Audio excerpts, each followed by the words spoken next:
Social media marketing, a key to business growth? Well, not quite. Today, we're discussing how social media may actually be the lifeline for businesses in the face of AI disruption. Oh, that's an intriguing perspective. What's driving this shift in thinking?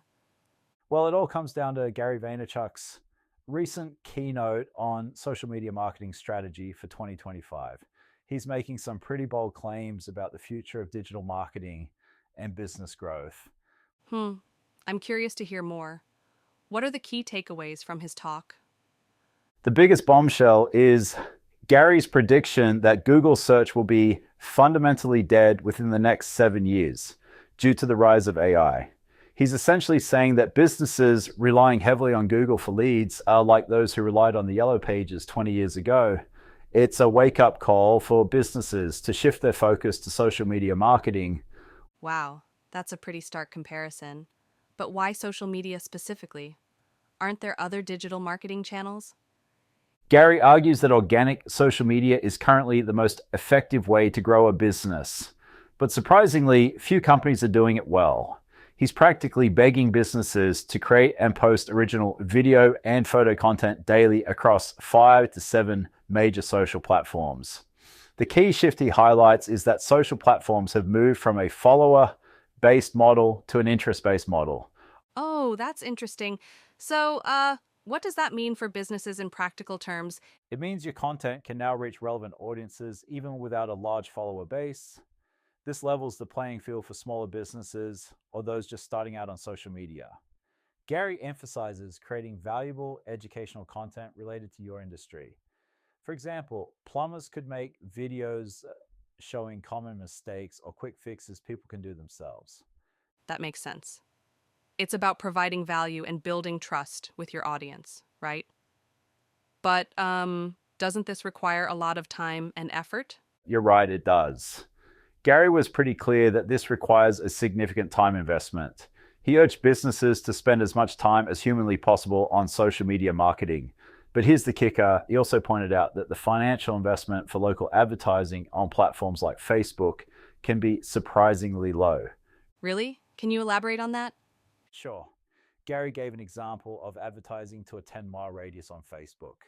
Because it's such a targeted area, especially in rural parts of the country, you might only need to spend 100 to 200 odd lows to reach almost everyone in that area multiple times.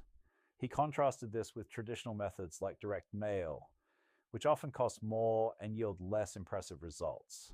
That's fascinating. It really highlights the power of targeted digital advertising. But I can imagine some business owners might be skeptical about shifting their entire strategy to social media. Did Gary address any concerns about putting all your eggs in one basket? Good question. While Gary is bullish on social media, he did acknowledge that it's not about abandoning everything else.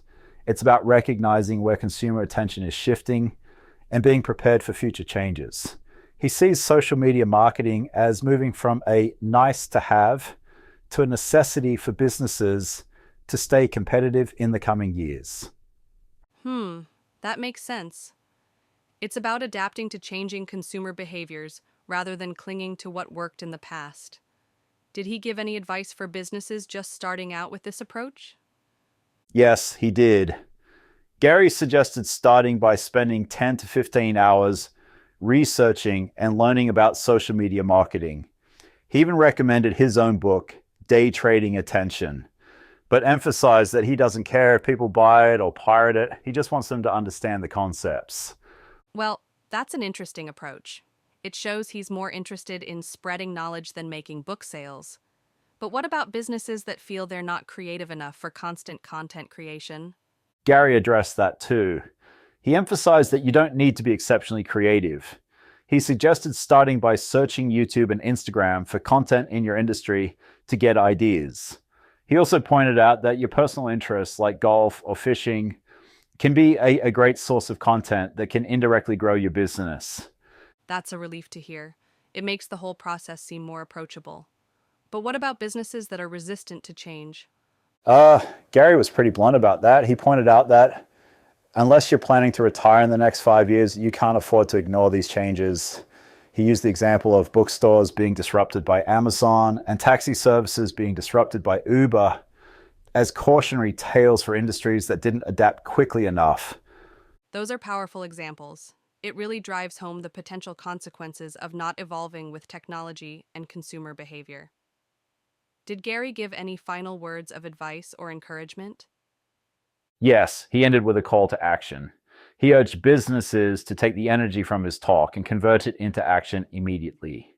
He acknowledged that it might be hard at first with posts only getting a few views, but he believes that if you keep at it for a month or two, you'll start to see results that will make you understand the power of this approach. That's encouraging. It's a reminder that success in social media, like any business strategy, requires persistence and patience. Exactly. And I think one of the key takeaways is that it's not just about being on social media, but about using it strategically and authentically to build real connections with your audience. It's about providing value, educating, and engaging, rather than just pushing sales messages. Well, that's a great point. It's a shift from traditional advertising to a more relationship-based approach to marketing. It'll be interesting to see how this plays out across different industries in the coming years. Indeed, it will. And as we wrap up, I think it's important to emphasize Gary's point that the businesses that start adapting now will have a significant advantage over those who wait until these changes are impossible to ignore. It's a reminder that in today's fast-paced digital world, staying ahead of the curve isn't just beneficial, it's essential for survival and growth. That's a powerful note to end on. It really underscores the urgency of embracing these changes in social media marketing.